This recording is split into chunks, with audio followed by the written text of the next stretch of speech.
18வது கணக்கு 3வது படத்துல தருவாங்கம்மா. 1 சுருக்குகள் தருவாங்க. அந்த சுருக்குகள கூட்டுக வரலாம், கழிக்க வரலாம், பெருக்குகன்னு வரலாம், இல்ல வகுத்தல், வகுக்க வரலாம்.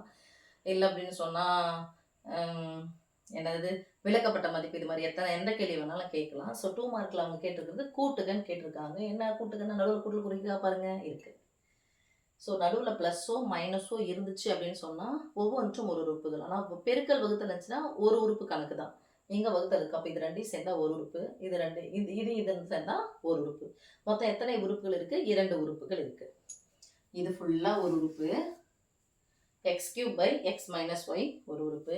பிளஸ் y³ / y - x இது ஒரு உறுப்பு. ஸோ 2 உறுப்புகள் இருக்கு. நடுவுல பிளஸ் இருக்கு. ஸோ நடுவுல எப்போ ஒரு ப்ளஸோ மைனஸோ இருக்குன்னா, இந்த 2த்துக்கும் எதனா பொதுவா இருக்கான்னு சொல்லிட்டு பார்க்கணும். அப்ப பொதுவா இருக்குன்னா, இது பை வடிவத்துல இருக்கு. பின்ன வடிவத்துல இருக்கு. பெரிய கிளாஸ் வந்துட்டீங்க. ஸோ விகிதமுறு வடிவத்துல இருக்குது. அப்ப விகிதமுறு வடிவத்துல இருக்குது அப்படின்னு சொன்னாவே, பை வடிவத்துல இருந்துச்சுனாவே, கீழ இருக்கிறத பாருங்க. பகுதிகள பார்க்கணும். பகுதிகள் ஒரே மாரி இருக்கா? வேற மாரி இருக்கா? அப்படின்னு பார்க்கணும். ஸோ பகுதிகள் நாங்க பார்க்கும்போது x - y இருக்கு. உறுப்புகள் ஒரே உறுப்பு தான். அங்க x இருக்கு, இங்க y இருக்கு, இங்க x இருக்கு, x இருக்கு, y இருக்கு. ஸோ உறுப்புகள் ஒரு x, ஒரு y, ஒரு x, ஒரு y தான் இருக்கு. ஆனா குறிகள் மாறி இருக்கு. இங்க பிளஸ் எக்ஸ் முன்னாடி குறி இல்லைன்னா பிளஸ் இருக்குன்னு அர்த்தம். இங்க பிளஸ் எக்ஸ் இருக்கு. ஆனா இங்க என்ன எக்ஸ் இருக்கு? Minus X. இங்க மைனஸ் ஒய் இருக்கு. இங்க என்ன ஒய் இருக்கு? Plus Y. ஸோ குறிகள் மாறி இருக்கு. அப்ப என்ன பண்ணும்? குறி மாறி இருக்குது அப்படின்னு சொன்னா குறிய மாத்து அப்படின்னா கழி. குறிய மாத்தனா கழிக்கணும். அப்ப எதை மிஸ் கழிக்க போறோம்னா ஒரு குறியை பொதுவா நான் வெளியே எடுக்க போறேன். எனக்கு பிளஸ் எக்ஸ் தேவை, நான் மைனஸை வெளியே எடுத்துறேன். இல்லைங்க மிஸ், அது மாதிரிலாம் ரொம்ப கன்ஃபியூஷனா இருக்கு அப்படின்னு சொன்னா அப்படியே போடுங்க. x³ / x - y. இப்போ மாறி இருக்கு. குறி மாறி இருக்கு அப்படின்னு சொன்னா குறிய மாத்து. குறிய மாத்தணும் என்ன பண்ணும்? குறிய மாத்தணும்னா மைனஸ்.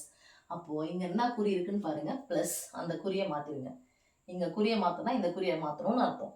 அப்ப குறிய மாத்துங்க மைனஸ். சப்போஸ் மிஸ் இது மாதிரி இருக்குன்னா இதுக்கு முன்னாடி குறி இருக்குன்னு குறி இல்லைன்னு அர்த்தம் இருக்கு. இங்க பிளஸ் இருக்குன்னு அர்த்தம். அப்ப இதுக்கு குறிய மாத்தனா இங்க மைனஸ் போட்டுக்கணும். அப்போ இங்க குறி மாறி இருக்கு. அப்ப குறிய மாறினா இங்க குறிய மாத்துன்னு அர்த்தம். அப்ப குறிய மாத்திட்டேன். மேல என்ன போட போறோம்? y³ குறிய மாத்திட்டாவே முடிஞ்சிச்சு. இது மாறிடும். அப்படியே ஆர்டர் மாறிடும். x - y. உங்களுக்கு இன்னும் நல்லா தெளிவா பசங்களுக்கு நல்லா கொஞ்சம் அவுட்ஸ்டாண்டிங் புரியணும்னா இது சொல்றேன். பிளஸ் எக்ஸ் பிளஸ் ஒய் இருக்கு, மைனஸ் எக்ஸ் இருக்கு. இந்த மைனஸை வெளியே எடுக்கிறேன். பொதுவாக வெளியே எடுத்தா என்ன பண்ணோம்? பிராக்கெட். என்ன ஒய் இது? Plus Y. இந்த பிளஸ்ல மைனஸ் எத்தனை மைனஸ் இருக்கும்? 2 மைனஸ். ஓகேவா? ரெட்டப்பட மைனஸ் பெருக்குனா பிளஸ்.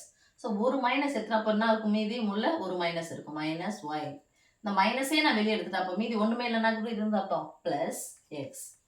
இதுதான் மாற்றி போட்டிருக்கோம். மைனஸ் எக்ஸை முன்னாடி எடுத்துன்னு வந்துருங்க. Plus x x minus Y.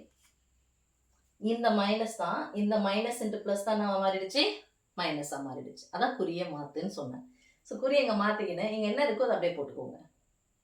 அடுத்தது இப்போ பின்ன எண் நம்ம பார்த்தாச்சு. பின்ன எண் வந்தாவே பகுதிகளை பார்க்கணும். ஸோ பகுதிகளை நான் பார்த்துட்டேன். பகுதிகள் சமமாக இருக்கு. எத்தனை முறை எக்ஸ் மைனஸ் ஒய்க்கு வந்தாலும் ஒரே முறை போடணும். அப்போ எத்தனை முறை வந்தாலும் ஒரே முறை எக்ஸ் மைனஸ் ஒய் போட்டாச்சா? மேலே யாரா இருக்காங்கன்னு பாருங்க. x³ இங்க என்ன இருக்கு? -y³. ஸோ ஃபார்முலா வடிவத்தில் நான் மாற்றி எழுத போறேன். ஃபார்முலா அப்படின்னு சொன்னா மனப்பாடம் பண்ணுமானா? இல்லை, மனப்பாடம் பண்ண வேண்டிய அவசியம் இல்லை. பாருங்க, இந்த அடுக்கு எதுவாக இருந்தாலும் மறந்துடுங்க. மறந்துட்டு இங்க இல்ல இருக்கிறது மட்டும் பாருங்க. உள்ள இருக்கிறது x - y. ஆனா எக்ஸின் அடுக்கு என்ன வரணும்? 3 வரணும். இங்க எக்ஸின் அடுக்கு என்ன தான் இருக்குது? 1. மீதி 2 வரணும் இல்லை? அப்போ 2 வரணும் என்ன பண்ணணும்? எக்ஸின் அடுக்கு 2 வரணும் பெருக்கணும். அப்போ பெருக்கணும்னா 2 நம்பர் இருந்தாவே என்ன பண்ணும்? பெருக்கலுக்கு பிராக்கெட். ஸோ பெருக்க போகிறோம். அப்போ என்ன பண்ணும்? இங்கே பிராக்கெட். ஸோ எக்ஸின் அடுக்கு 3 எக்ஸின் அடுக்கு 1 தான் போட்டுருக்கோம். மீதி எக்ஸின் அடுக்கு 2 போடணும்.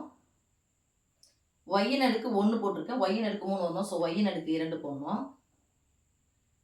ஓகேம்மா? இப்போ பாருங்க, இங்கே மைனஸ் இருந்தால் இங்கே என்ன பண்ணணும்? ப்ளஸ். மைனஸ் இருந்துச்சுன்னா ப்ளஸ். இங்கே மைனஸ் போட்டால் இங்கே ப்ளஸ் போடுங்க. இங்கே ப்ளஸ் போட்டால் இங்கே மைனஸ் போடுங்க. சொல்றது புரியுன்னு நினைக்கிறேன். எக்ஸின் அடுக்கு 3 வரணும். இந்த அடுக்கு வந்து எது வந்தாலும் மறந்துங்க. ஸ்கொயர் வந்தாலும் மறந்துடுங்க. அப்போ கியூப் வந்திருக்கு. அந்த கியூபை மறந்துடணும். எக்ஸ் - ஒய் மட்டும் போடுங்க. அப்போ போட்டு பெருக்க போறோம்னா என்ன பண்ணணும்? பிராக்கெட். ஸோ எக்ஸின் அடுக்கு 3 இருக்கு. எக்ஸின் அடுக்கு 1 தான் போட்டுருக்கோம். மீதி எக்ஸின் அடுக்கு 2 போட்டு பெருக்கணும்.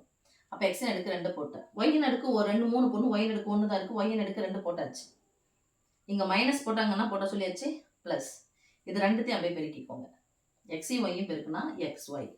மிஸ் இது குறி இல்லாமே இருக்குதே. ஆமாம், அடுக்கு ரெட்டப்படையாக வந்தால் என்ன தான் பண்ணோம்? ப்ளஸ்.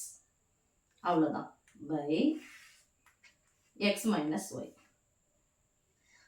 இது ஒரு என்ன, ரெண்டுமே ஒரே நம்பர் தான். நடுவில் என்ன குறி இருக்கு? பெருக்கல். அப்போ நடுவில் பெருக்கல் இருக்கும்போது பகுதியும் தொகுதியும் என்ன பண்ணலாம்? கேன்சல் பண்ணலாம். X minus y cancel. ஒரு முறை எந்த ஒரு எண்ணையும் ஒன்றால் வகுத்து அதே என்ன கிடைக்கும், எந்த ஒரு எண்ணையும் ஒன்றால் பெருக்குனா அதே என்ன கிடைக்கும். அப்போ answer x square plus XY plus y square. அவ்வளோதான்.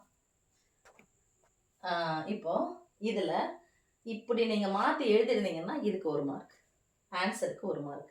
மிஸ் இது மாதிரி மாற்றி எழுதாத இது மாதிரி எழுதுனா மார்க் இல்லையானா இருக்கு.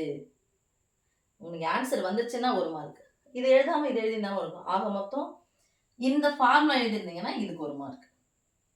ஸோ மொத்தம் 1 2 3 4 ஸ்டெப் இருக்குது. இந்த 4 ஸ்டெப்பு நீங்கள் 3 ஸ்டெப்பு போட்டாலும் சரி, 2 ஸ்டெப்பு போட்டாலும் சரி, அது உங்களோட இது. ஓகே.